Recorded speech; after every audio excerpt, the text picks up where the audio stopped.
Breaking news on multiple fronts tonight out in San Francisco. Open-air drug use. Look at this. It's gone from bad to worse. Now young kids are in the crosshairs. You won't believe this video. We'll show you tonight and explain.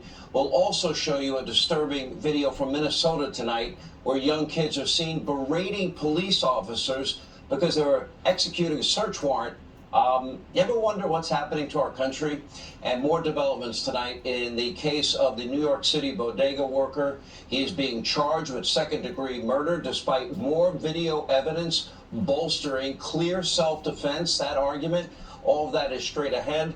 But first, the walls are now officially closing in on the imploding Joe Biden presidency because as prices rise, as costs surge, as you, the American people, continue to suffer under this failing far-left extreme Biden-Harris agenda, while your President Joey's approval numbers continue to hit one low after another.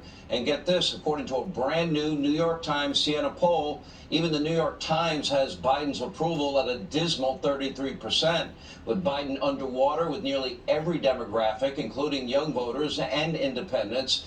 Now, the paper of record itself, the New York Times, they now appear to be turning on Biden, running yet another anti-Biden piece this weekend. This article entitled, quote, "At 79, Biden is testing the boundaries of age and the presidency," going into great detail about how the White House staff is in a full-fledged panic about Biden's struggles. Now, the piece reads, quote, "He often shuffles when he walks, and aides worry that he's going to trip on a wire. He stumbles over words during public events, and they hold their breath to see if he makes it to the end without a gaffe." Now, it comes as the president and Democrats continue to play one blame game after another. Let's see. First, they blame the pandemic. Then they blame Russia, and Vladimir Putin. And, of course, you always blame the rich people. And you blame big oil and gas station owners. Then you blame Fox News, Donald Trump, and every Republican. Biden tweeting today, quote, "Republicans are doing nothing but obstructing our incredible, heroic efforts to crack down on gas price gouging, lower food prices, lower health care costs, and hopefully soon lower your prescription drug costs." But the American people, they're not buying any of this, including Democrats, because that New York Times poll also finds a whopping 64% of Democrats, yeah, they see what's going on. They want someone else besides Joe Biden running in 2024.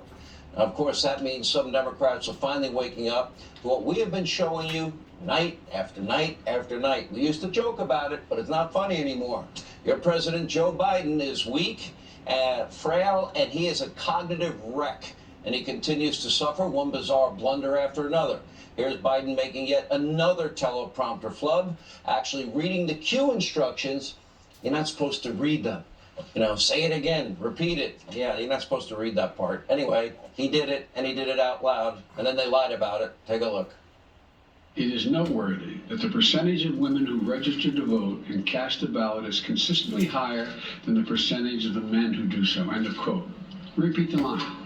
"Women are not without electoral and or political, or maybe precise, not and or political power." Quote. Repeat. No, Joe, you're not supposed to read the cues. Maybe your staff needs to make one of those little cards again. Walk into the room, say hello, sit down, listen attentively, say goodbye, walk out. But baffling gaffes appear to run in the Biden family. Earlier today, your First Lady, Jill Biden, said this during a Latinx conference in San Antonio. Take a look. Raul helped build this organization with the understanding that the diversity of this community, as distinct as the Bogotas of the Bronx, as beautiful as the blossoms of Miami, and as unique as the breakfast tacos here in San Antonio. Unique as the breakfast taco. Imagine if a Republican said that. It would be probably breathless hysteria from the media mob for days on end, if not weeks. Ask yourself, with the Biden White House in this much disarray, more than ever, as with the Democrats more divided than ever, where did Democrats go from here? Ask yourself that question. What is their plan B for 2024? Is it Kamala Harris, Mayor Pete, Elizabeth Warren, Gavin Newsom? Because the more we see Vice President Harris, she might have thought she was the heir apparent. It's more obvious every day that her never-ending word salads don't make sense, it may very quickly take her out of contention for 2024 and beyond altogether. Now, see if you can decipher and understand her answer to a recent question about the Supreme Court's abortion ruling. See if you can make sense of this. I do believe that we should have rightly believed, but we certainly believe that certain issues are just settled. Certain issues are just settled. Clearly we're not. No, that's right. And that's why I do believe that we are living, sadly, in real unsettled times. Okay, I got it. Anyway, Harris's failures don't stop there. Let me play a small sample of the vice president's lowlights, this propensity she has to repeat words in one sentence over and over and over again. Take a look. Talking about the significance of the passage of time, right? The significance of the passage of time. So when you think about it, there is great significance to the passage of time. More parents are seeing the value of educators when they had to bring their kids and saying, we're not paying them nearly enough. It is time for us to do what we have been doing, and that time is every day. Every day it is time for us to agree. Now, when we talk about our children, I know for this group, we all believe that when we talk about the children of the community, they are the children of the community. You gotta take this stuff seriously as you are, because you have been forced to have to take it seriously. Seriously, with the passage of time. And then, of course, inappropriate giggling by our giggling vice president. Now, remember, beyond all the blunders, beyond all the word salads, failed far-left climate alarmist cult and their policies there, what is at the core of Biden's failures? Well, we have failed energy policies, failed border policies, failed foreign policy. It's day 331, if you're counting, of Joe Biden abandoning our fellow Americans in Afghanistan. And the warning signs on the Biden economy could not be any louder as the president continues to put in America Last policies and put U.S. energy security completely at risk. Don't forget, this all started the second Joe Biden took office. Remember, he canceled the Keystone XL pipeline, but he simultaneously gave a waiver for Vladimir Putin to build the Nord Stream 2 pipeline, giving Putin more leverage over our allies in Western Europe. It was Joe Biden who put more restrictions on drilling. It was Joe Biden who continues to attack the U.S. oil and gas industry. It was Joe Biden who still has no solutions to make American energy and us energy independent. Like Donald Trump, he inherited a country that was energy independent. And get this, a new report from Bloomberg says natural gas prices have now soared over 700% across Europe since the start of this year alone, threatening a worldwide recession and even more surging inflation. But does your President Joe have any answers to avoid going down the same failed path as Europe? Or will the far-left climate cultists continue to set the agenda and continue to make Americans and all of us and our economy needlessly suffer so Democrats can try and turn their far-left climate policy fantasies into what they think is reality? Biden is, well, in as much control as ever. As ahead of his trip to Saudi Arabia, we know why he's going there. He's basically going there to get on his knees, kiss the ring and kiss the ass of the crown prince that he called a murderer, that he said murdered Jamal Khashoggi, the journalist, in the nation that he called a pariah nation during the campaign. But that was during the campaign. He didn't mean it. Joe is going to beg for more oil production. But meanwhile, we've got hundreds of years of our own supply of oil, gas, and coal right here in this country. Why don't we go back to being energy independent and paying $2 a gallon for gasoline instead of $5? What exactly does Joe think he's going to accomplish here? Especially as leaders around the world, our allies, our adversaries alike, see nothing but weakness, see his nonstop failures, and they know darn well he's not up to this job. Here with reaction, author of the #1 bestseller, Here's the Deal, former counselor of President Trump, Kellyanne Conway, along with former Trump White House Chief of Staff, Mark Meadows. Now, this is like a series, Kellyanne, where the New York Times is going after Joe Biden. He can't run. These policies aren't working. They almost kind of deserve to give me credit and say Hannity was right all along about the guy, but I don't see that day coming because they get Pulitzers for selling nothing but a hoax and a conspiracy theory and a lie. It's all quite curious, and here's my take. It's not just today's poll or last week's poll or next month's poll. It's that they know that both Joe Biden and Kamala Harris are completely damaged goods. Democrats are looking past both of them, already looking at 2024. This guy's been here for a year and a half. Sean, just a couple months ago, we were told he's FDR. He's got the energy. Look at him go in his Ray-Bans.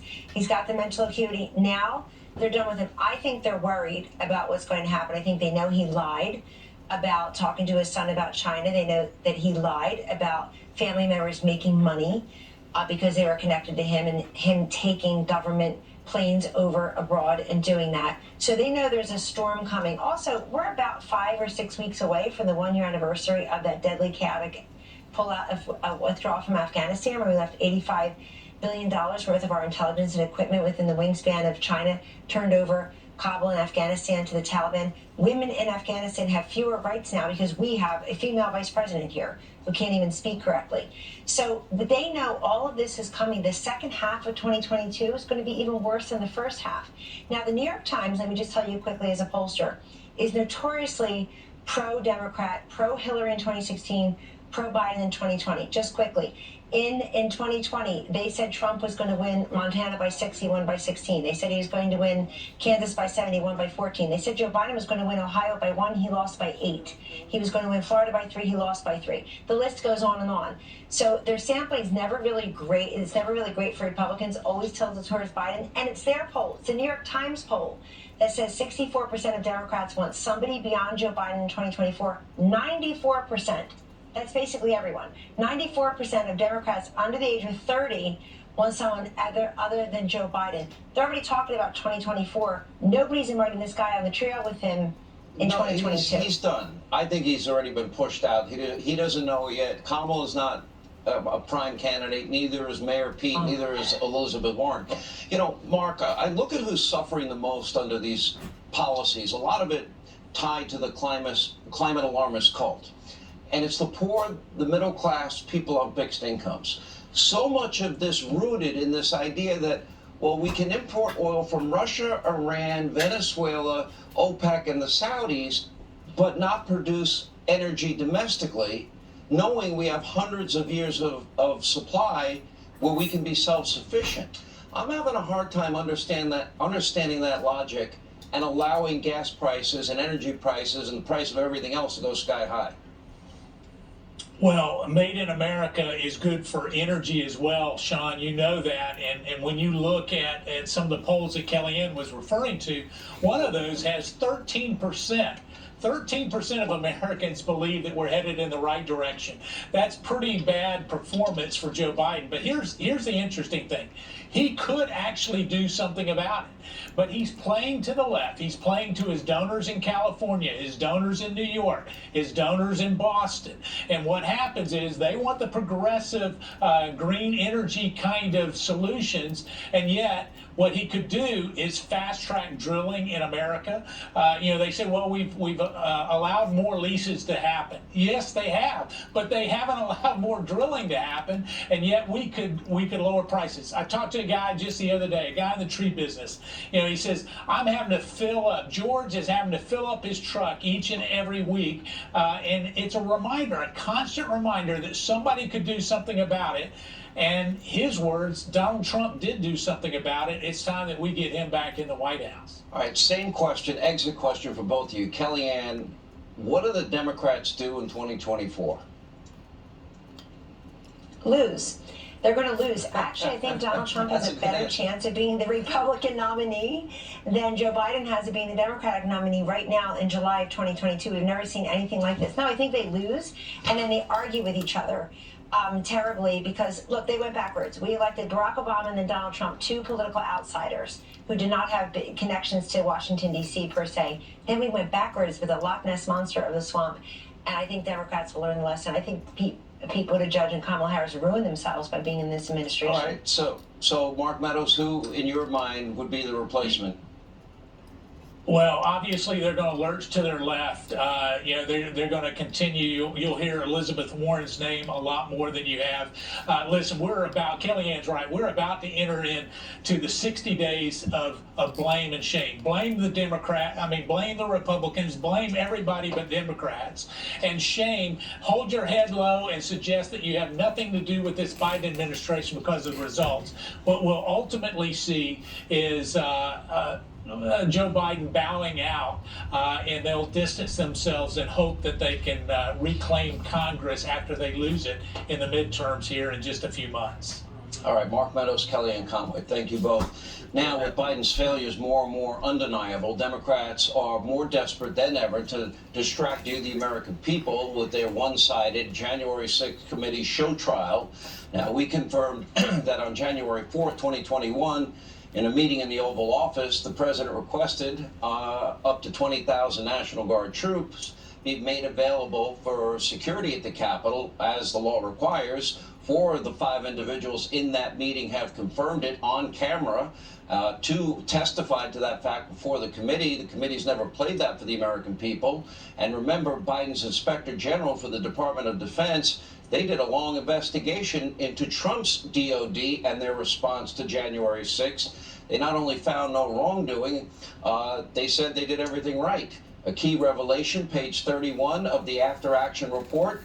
It finds that on January 5th, President Trump stressed the need to ensure a safe event. From the report, quote, Mr. Miller, he was the acting Secretary of Defense, and General Milley met with the president at the White House at 5:30.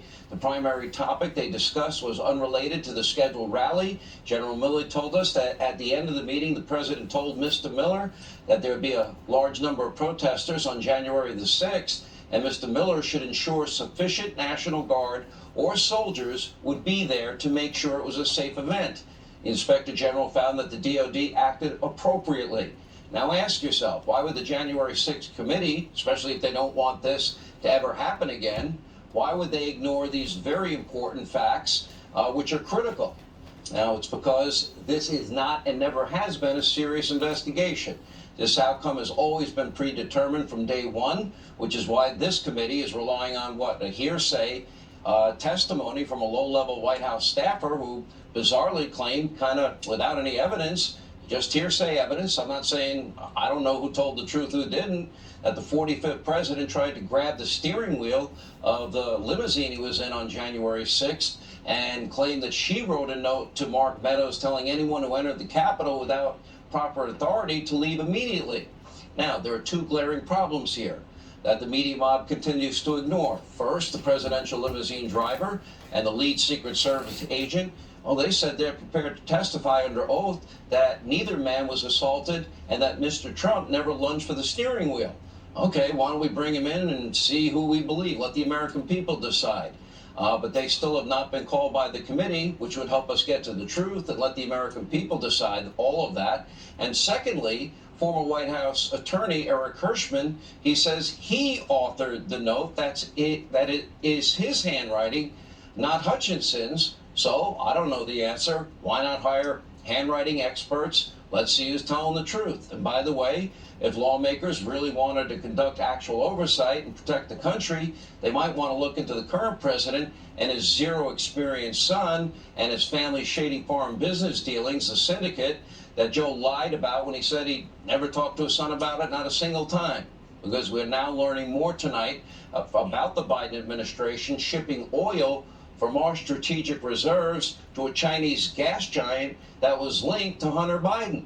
And it's just the latest in a long trend of Biden going soft on China. Or as Miranda Devine writes in the New York Post, Biden disbanded the Trump-era China initiative to target Beijing's economic espionage. Biden has refused to press China on the origins of COVID. He revoked the Trump-era restrictions on the social media app TikTok, despite widely known surveillance and national security concerns. And he wants to revoke tariffs on China. So we need to ask, is the Biden family compromised with countries that Hunter Biden did business with? China, Russia, Ukraine. Because tonight we have even more disturbing developments in the chronicles of Hunter Biden. Just take a look at your screen. New video obtained by the Sun. It shows Hunter doing, well, let's just call it things that Hunter likes to do, like filming himself in something called a float while apparently doing drugs. But it only gets worse from there. Another video obtained by the Daily Mail shows Hunter Biden appearing to weigh crack cocaine on a scale while arguing with a woman believed to be a prostitute. You decide. No, I just laid out the bag. It's 2.06. 2.07 without the bag. Now, we reached out to Hunter Biden's attorney and the White House for comment, but they haven't gotten back to us. And according to the Daily Mail, Hunter Biden could face prostitution charges for transporting these women across state lines and disguising checks to them as payments for, quote, medical services. So what did Joe know, and when did he know it? We know he lied repeatedly about this. And Democrats, their allies in the media mob, don't care about any of the corruption, any of the quid pro quos, unless, of course, they can use it to fuel their far-left narrative against all their political enemies. Here with reaction, author of a brand new book out today. It's on Amazon.com, Hannity.com, bookstores everywhere. Suppression, Deception, Snobbery, Bias, former White House press secretary, Fox News contributor Ari Fleischer. Let's talk about this from the media standpoint. All of this combined, you now spent, about a year writing this book with a lot of research. What did you find? That the press are activists, Sean. The press have become activists for a cause. The mainstream media, meaning CBS, ABC, NBC, CNN, New York Times, Washington Post, they are partisans in our nation's process now. We can no longer as a country rely on the press to tell the news objectively and fairly. And it's not just me who's saying that. The American people in poll after poll have said the same thing. And what's the press's reaction? They're in denial and decline. They're not trusted. People don't look to them for honest, accurate news anymore, and it hurts our democracy when the mainstream media becomes activists for the Democratic Party instead of being fair and neutral. Let's look at the last two presidential elections. 2020, the Russia hoax. 2016, the Russia hoax leading up to and leaked, the dirty dossier, hookers, Ritz-Carlton, Moscow. That had to do damage to Donald Trump. None of it was true. Hunter Biden's laptop, they told us, was Russian disinformation. All of it was true weeks before the 2020 election. Does that impact elections? Boy, does it impact elections. It impacts fundraising, impacts everything. And that's why I've called my book Suppression, Deception, Snobbery, and Bias. The press aired so many deceiving stories, and CNN led the league in the number of deceiving stories they later had to retract. But it wasn't only about the Steele dossier. It wasn't only about collusion. Do you remember, Sean, when they reported that Donald Trump was removing blue mailboxes from street corners so he could steal the 2020 election? It turned out it was just the Postal Service doing what they do every year. They refurbish old mailboxes from street corners. It had nothing to do with Trump. But for weeks, the press went into a feeding frenzy on that one. And here's my favorite deception that I found. The day that Joe Biden was declared the winner of the race, that Saturday after the Tuesday election, church bells went off in Paris. Fireworks were set off in London. ABC, CNN, and MSNBC all reported that that was the international celebration of the defeat of Donald Trump. You know what, Sean? It was the weekly call to Mass in Paris, which is why church bells went off. It was a 500-year-old holiday called Guy Fawkes Day, Bonfire Night in England, where they shoot fireworks every year since 1605 to commemorate the failed assassination of King James I. But the American media, which all say, we don't know how anybody could be for Donald Trump, they declared it an international celebration of Donald Trump's defeat. They just fabricated it. They made it up because they think everybody thinks like they do. And it was false. So many deceptive stories. And that's why I wrote the book, Sean. Somebody has to blow the whistle on the press and talk about the job they're doing. Give them the reckoning that they will not do for themselves. And I try to be fair, but when I watched the brutal, unfair, biased, wrong coverage of Donald Trump, I was compelled to write this book. And I name names. There's a chapter about CNN, a chapter about the New York Times. The press has this coming. I urge everybody to get a copy of this book. It lays it out in all its gory detail, and I think when you put it all together, it is a slam dunk case Ari Fleischer, congrats on the book. We'll have you back to talk more about it as we move along. All right, coming up, the left is now encouraging incivility and threats against those they disagree with. We'll tell you about it later. Shocking video of California reportedly showing kids having to walk through an open-air drug den as they head home from school. All right, the left in this country, they continue to spew more of their hate, especially towards our Supreme Court justices. Last week, Brett Kavanaugh was harassed while eating dinner at a D.C. steakhouse, Morton's. The restaurant released a statement to Politico asserting that Kavanaugh had, quote, the right to congregate and eat dinner. The statement sparked outrage from the left, who flooded the restaurant with harassing phone calls and fake reservations, all in retaliation. Now, far-left outlet The New Republic went so far as to publish a piece entitled, "There's no constitutional right to eat dinner." Another group shut down D.C. They're now actively looking for tips on Republican justices' whereabouts. They're promising to Venmo over $50 for a confirmed sighting, another $200 if the justices are still where you spotted them 30 minutes later. Now, despite the serious growing threats against the Supreme Court justices, the Biden administration, they're not only refusing to condemn it, many are actually saying they should expect it. Here with reaction, Fox News contributor Laura Trump, outnumbered co-host Kayleigh McEnany. Laura, this has happened to your family. Now, Justice Kavanaugh in particular, we were able to stop an assassination plot against him. He's in a steakhouse. They're harassing, they're intimidating them. Then you got Karine Jean-Pierre. Joe Biden says they shouldn't stop these protests. Pete Buttigieg says they should expect it. Is that the new American left? I mean, unfortunately, Sean, I think it is. This is domestic terrorism, what is happening in this country. And where is the AG? Where is the DOJ, the FBI? They're allowing this to happen. And Sean, to your point, we have so many folks on the left that are actually encouraging this sort of behavior. You named a couple of them there. People might be familiar with the Speaker of the House, Nancy Pelosi, obviously the President of the United States, Joe Biden, that is encouraging people to continue this sort of absurd behavior. But none of us should be surprised. After all, these are the same people that were allowed to break the law and absolutely nothing was done about it when they were outside protesting illegally in front of the Supreme Court justices' homes before the Roe v. Wade decision came down. And I think a lot of people have to ask the question, what is the goal here ultimately? Is the goal to have the justices go back and say, wait a minute, we made a mistake, we want to change our mind on this decision? Obviously,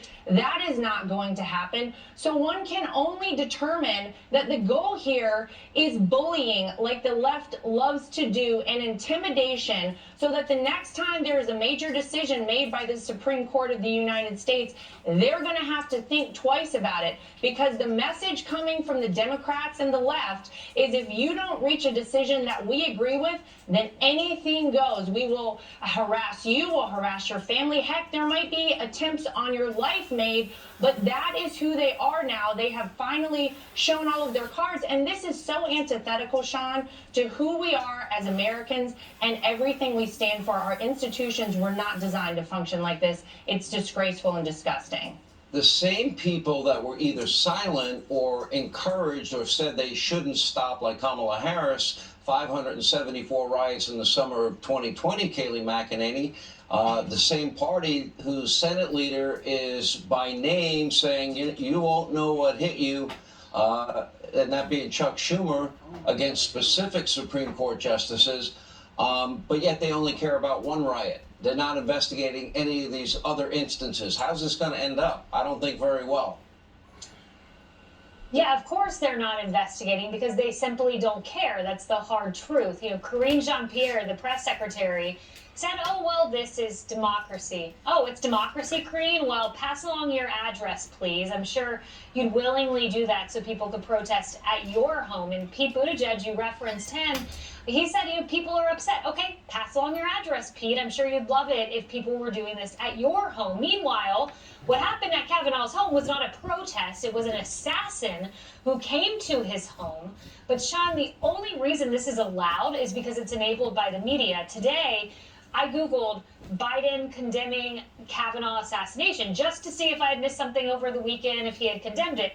Well, the headline from Reuters was this: Biden condemns action of man who threatened Justice Kavanaugh. I said, oh, that's new. When did this happen? Must happen Sunday, Monday. No, that was a headline from June 8th, Sean. Headline from June 8th. And when you read the actual words of the article, it says that his press secretary condemned it, though the headline says Biden did. I can tell you this. Anytime Trump did not specifically denounce something prior to my press briefing, it was not enough to have my words. President Trump's would always follow, but that was not even enough. The headline for Reuters would have read, President Trump refuses to denounce assassination attempt because it was insufficient if his press secretary spoke on his behalf. These are the different rules of the game, and the press enables the kind of violence that we're seeing and the threats that we're seeing when they enable a president who won't condemn it. If any of us ever gave out the address of any prominent Democrat or liberal Supreme Court justice, I promise you it would not go unnoticed and we'd probably all be arrested. That's how bad the double standard is in our justice system today. Laura Trump, Kayleigh McEnany, thank you. When we come back, shocking video. Where do you see this out of California? Well, you have kids getting off a school bus and they have to walk through a open-air drug den on their way home from school. We'll show you the tape. Newt Gingrich, he'll respond and tell us how to save America's future. That's next. People. All right, presidential wannabe California Governor Gavin Newsom might be waiting in the wings for the Democrats in 2024 should Biden step aside, which seems likely. But California cities are not exactly thriving under Newsom's watch. Now, take a look at this. It's a bunch of school kids in San Francisco. Look at what they have to walk through to go home after the bus drops them off. Take a look. Please, don't get home safe, okay? Don't get home safe. Sorry, y'all gotta be going through see all this. Okay? Get home safe.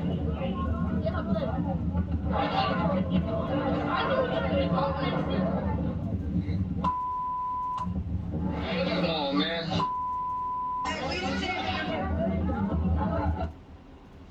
You got drug addicts, Drugville, and we drop the kids off there? Then you go to Los Angeles, take a look at your screen. Olympic volleyball silver medalist Kim Glass, look at this, brutally attacked by a deranged homeless man on the street, apparently threw a large metal object at her. She suffered the injuries, and you see it right there. And thankfully, she's expected to fully recover while the attacker was arrested and is being held without bail. Good luck in getting any jail sentence. Here with reaction.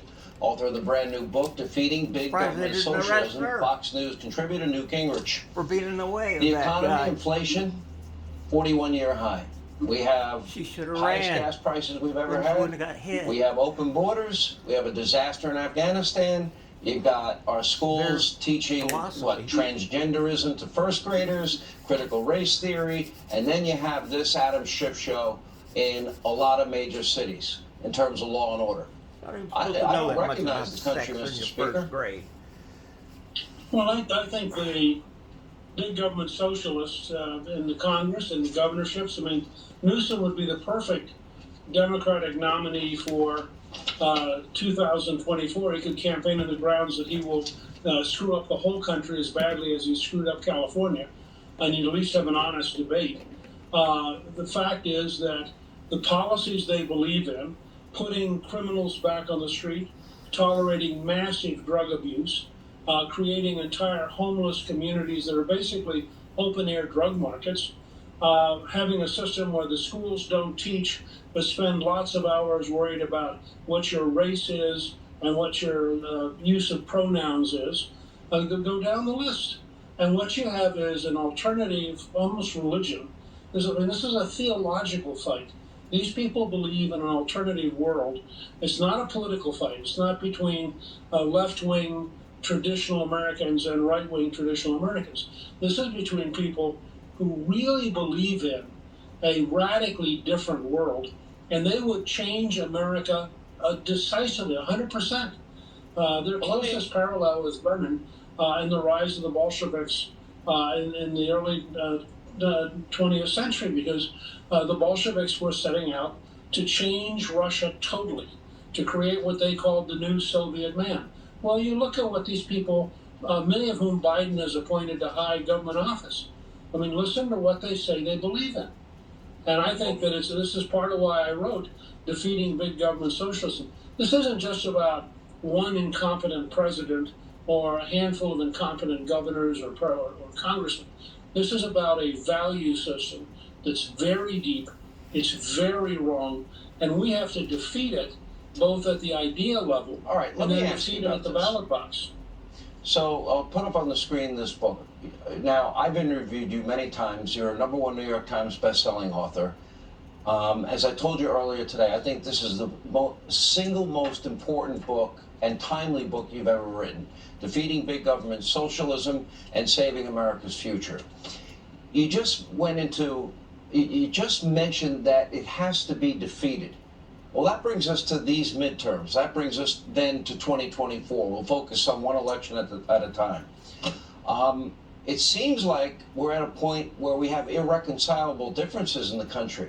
How do you reconcile energy independence, open borders, people that are happy with $5 a gallon gasoline, record high inflation with those that don't? I don't see a middle ground.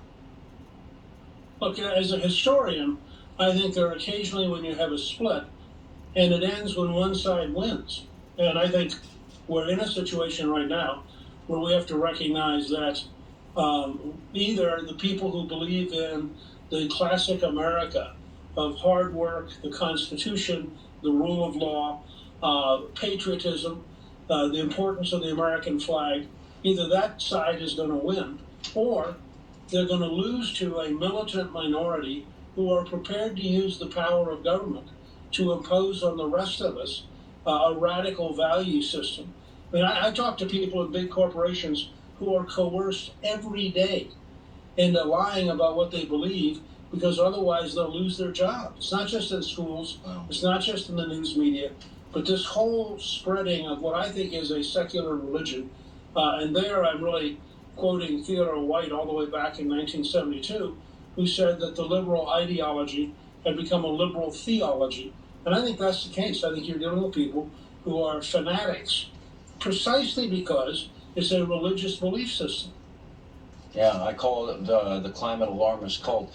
I think it's the best book you've written and the most important book you've ever written. Defeating Big Government Socialism, Saving America's Future, Amazon.com, Hannity.com, and bookstores everywhere as of tomorrow morning. Mr. Speaker, we appreciate you being with us, and I hope people will read it and give it to their friends and have them read it and do it before November.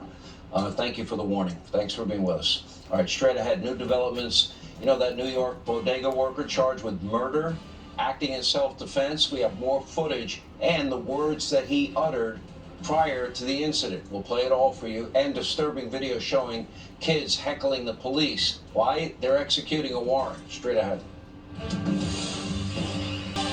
All right, we have new developments tonight in the case of the New York bodega worker who fatally stabbed an unruly ex-con customer. Now, first audio of the incident was obtained by the New York Post. It shows the worker, Jose Alba, saying he wanted to avoid conflict. Look for yourself. Papa, what's up with you? I don't want a problem, Papa. What's wrong with you? I don't do anything wrong. Nobody don't have anything wrong. He's coming here. Now the guy went around the counter, as you see, and look at your screen right here.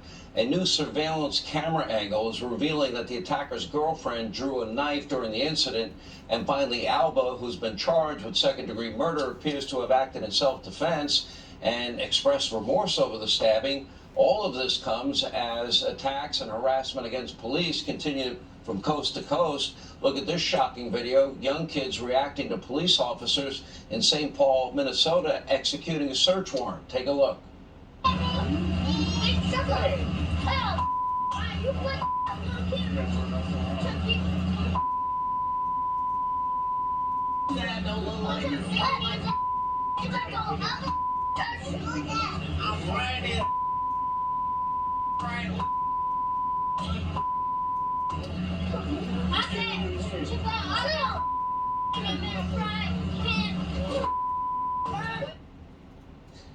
Can't believe it. Here with reaction to all of this, Outkick founder Clay Travis, former New York City mayoral candidate, talk show host Curtis Lee was with us. Curtis, You know New York as well as anybody. The guy literally said, and I'll quote him exactly on this tape, "I don't want a problem." The guy comes behind the deli counter. Now we have video of the girlfriend with a knife. What's the guy supposed to do, Curtis? Because in that situation, he's saying, "Please, I don't need any problems. I don't want any trouble." He did everything right from my perspective. Do you not have a right to defend yourself anymore? Of course you do. In fact, he was the peacemaker. He tried to calm the situation down. But when that predator, who had just got out of prison for assaulting a cop, so he was an enemy of society, comes over the counter. Sean, you know, when I started the Guardian Angels, I was a night manager in the Bronx in 1979. There was a standing rule. You come over the counter, you're a dead man walking or a dead woman walking. You don't do that. You'd have to give him a beat down. I would grab him, lock him up in the freezer until the police arrive. Because if you don't, you lose total control. And he would not be the first to violate that. Others would come in and steal and rob and loot. And then you're out of business. And if not, possibly stabbed himself or shot himself, you got to draw the line. And if law enforcement and the criminal justice system is not going to protect the victims, then we the people have to fight back. And Jose Alba had only one choice, to stab him over and over. And as you saw, the woman who started it all, she pulls out a shiv. She starts stabbing Jose Alba. She goes home and has dinner. He goes to Rikers Island. And Lord only knows what would have happened if they didn't bail him out. Yeah, Clay, let me bring up this other video that we have. I mean, these kids, they look like they're either in a bathing suit or a diaper or underwear or whatever, and they're punching the cops, they're hitting the cops. Obviously, the cops aren't going to hit a kid. How did they learn at that age to hate cops like this? Exactly. This is the culture we created. The way they do. And it's unfortunate, Sean, because the reality is, in the wake of George Floyd, and even in the years preceding that, in the wake of Ferguson, why they think there's so much what racism. we allowed to exist in the country is the idea that police are evil, and that police should be disrespected, and that police should be taunted and attacked. And that is what has created this toxic environment where police officers are getting killed far more frequently, and also the people that they otherwise would be protecting are getting killed far more frequently. No one protected more black lives than our police, white, black, Hispanic, and Asian, all over this country. And on that video that Curtis was reacting to and that you showed, and we've talked a lot about on the Clay and Buck show, and I'm sure you've talked about it on your radio show as well, Sean, remember, this all started because the woman couldn't afford to pay for a bag of potato chips and was angry that he told her she needed to put the potato chips back, and then she went and got her boyfriend. That man was cornered, and they tried to force Sean $500,000 in bail, eventually brought it down to $250,000. I think they lowered it again to $50,000. He's not, they won't keep anybody in jail in New York City, and this is the response to this. You shouldn't have been out of jail in the first place. Thank you both. More Hannity next. All right, that's all the time we have left this evening. Thank you for being with us. Thank you for making this show possible. Please set your DVR to never miss an episode. In the meantime, let not your hearts be troubled. The Ingram Angle. Laura's next. Laura, how are you? I'm good. We missed you last week. Did you have a good